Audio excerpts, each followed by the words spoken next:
Nouvelle partie, c'est chakra vert. Moi, je mets toutes les choses de mon côté. Donc, du vert, j'en porte, j'en bois, j'en mange. J'ai aussi de quoi faire des câlins et de quoi de me ramener un peu d'oxygène dans ma vie. Voilà.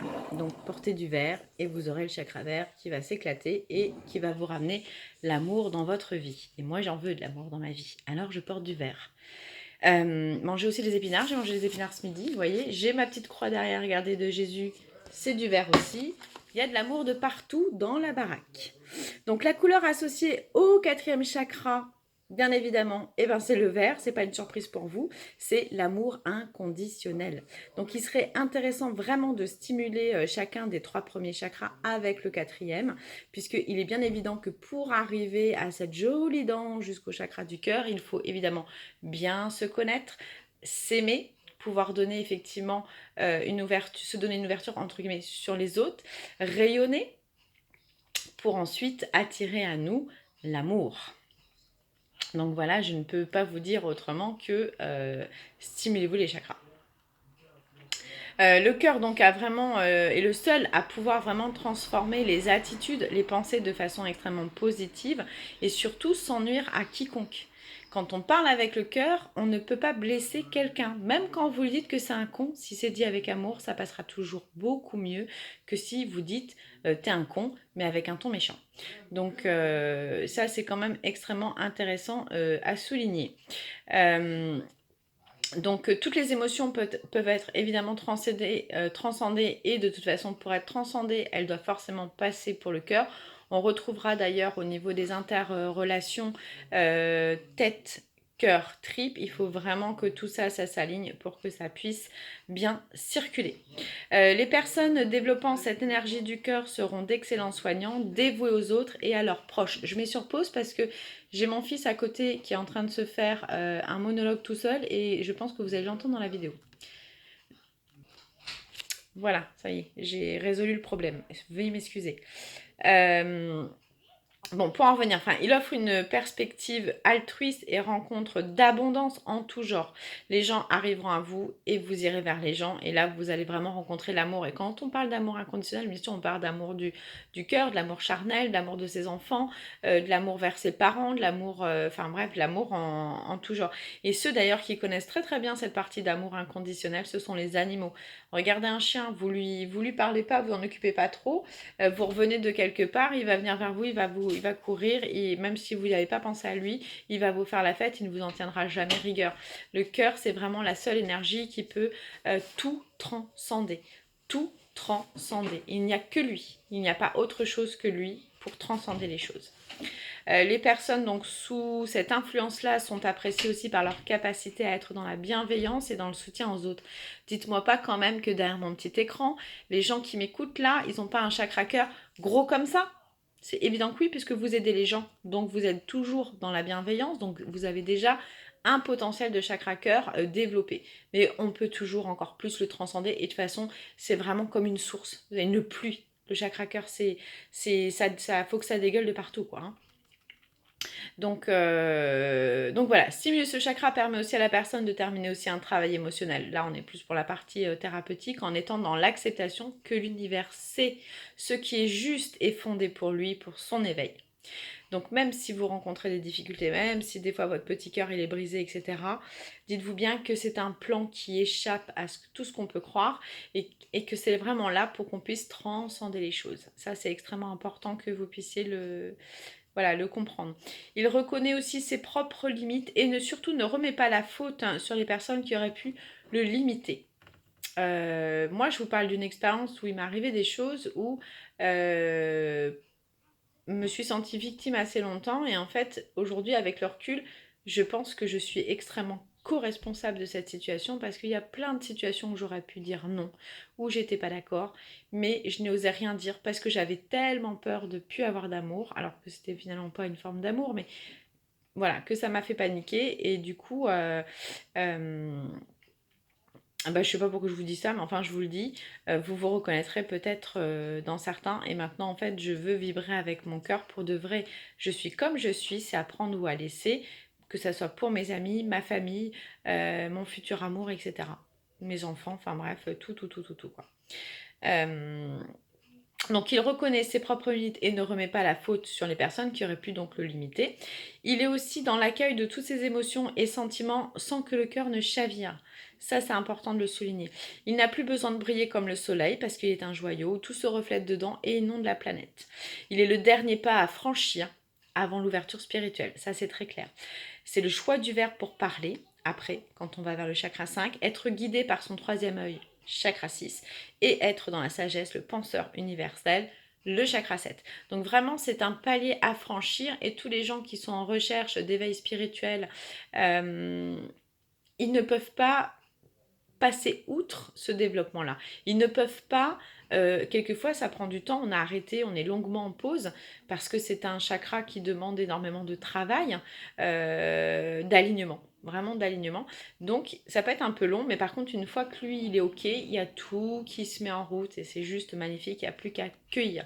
Donc si vous êtes déjà dans des intuitions, si vous êtes déjà dans la réflexion universelle de plein de choses, de vous soucier aussi des autres, sans vous oublier pour autant, parce que quelquefois on peut être très dans l'empathie, très altruiste, très pour les autres, mais si on ne se sert pas suffisamment, et ça revient d'ailleurs, je fais une petite aparté à Laure, un petit clin d'œil.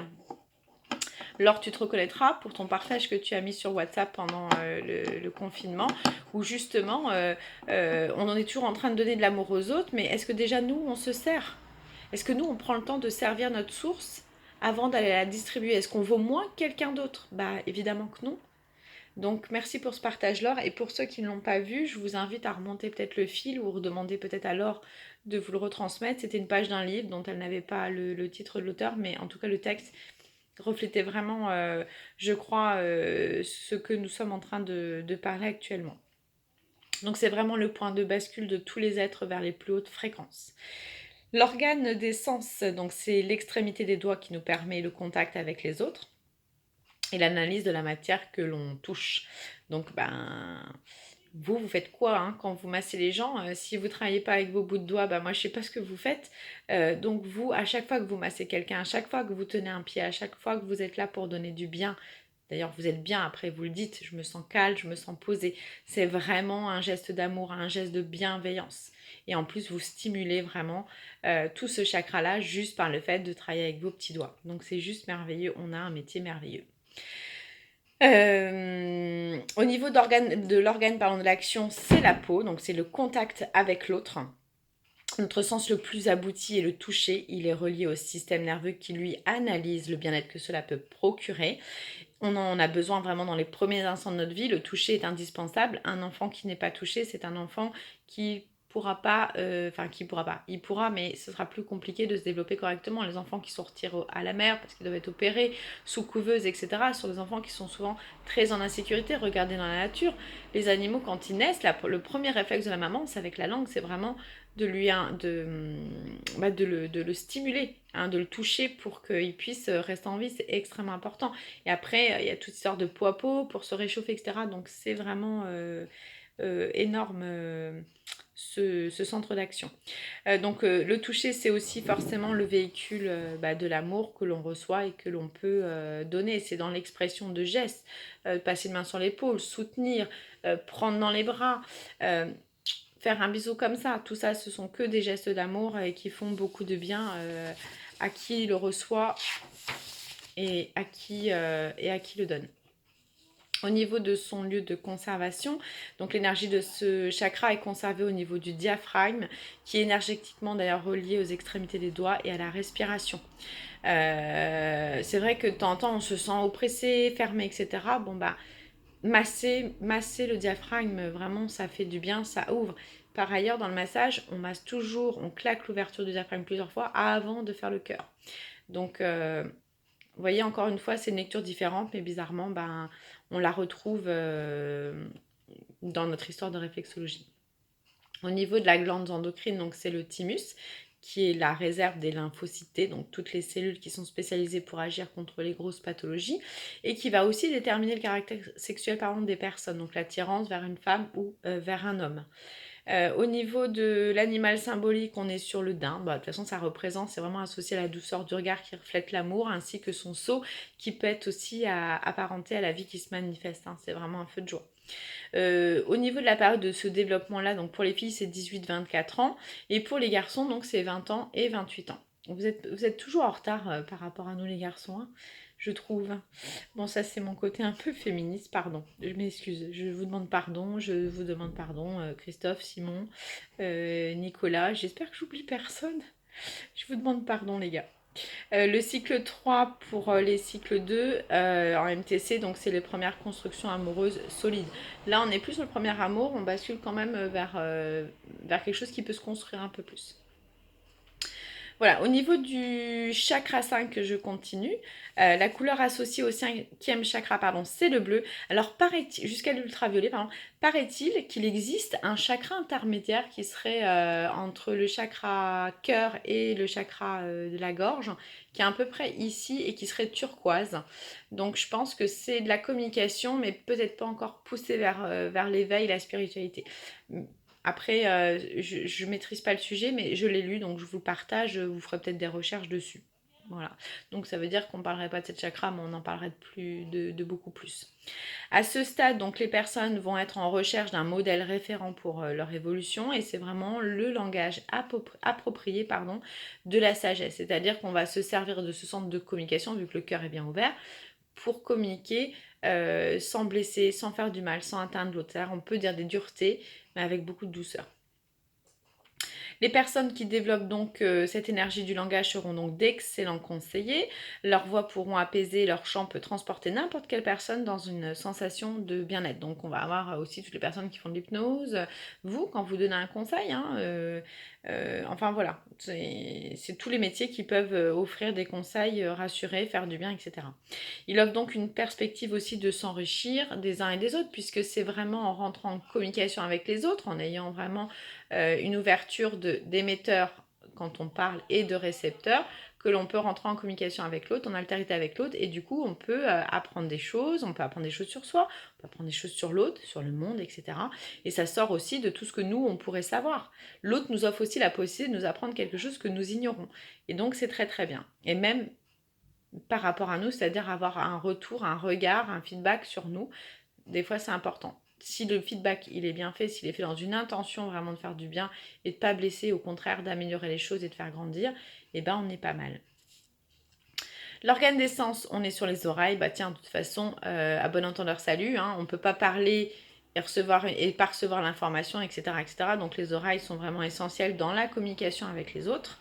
Au niveau des organes d'action, on est sur les cordes vocales, encore une fois, sur la vibration du parler.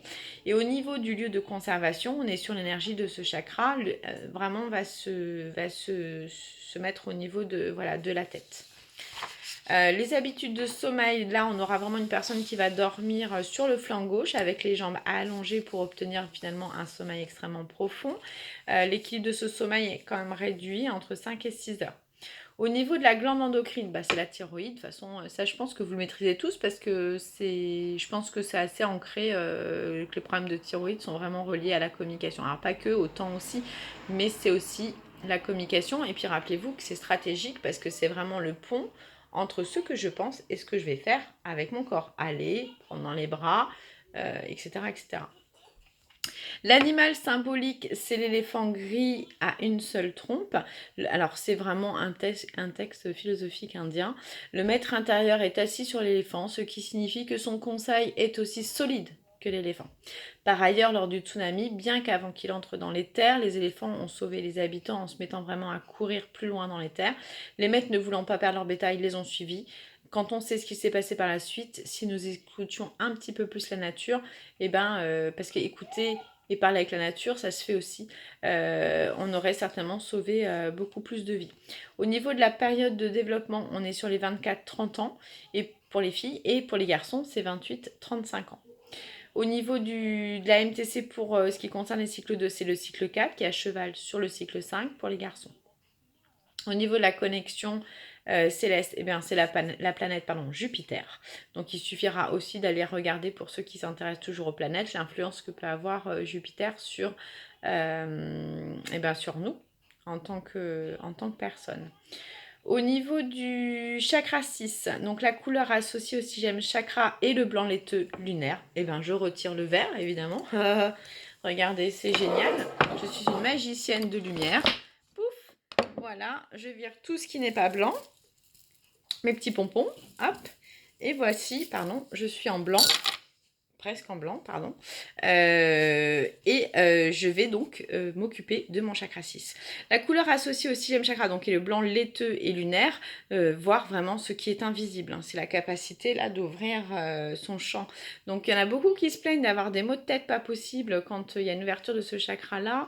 Enfin, une ouverture, elle n'est jamais fermée, mais vraiment quand il y a un éveil, quelque chose qui se passe, quand il est prêt à fonctionner, on va dire, on va avoir de plus en plus de signes si on veut le voir et on va avoir vraiment des maux de tête mais on a l'impression que ça perce de derrière. C'est vraiment l'impression qu'il y a quelque chose qui nous rentre derrière et qui nous repasse devant.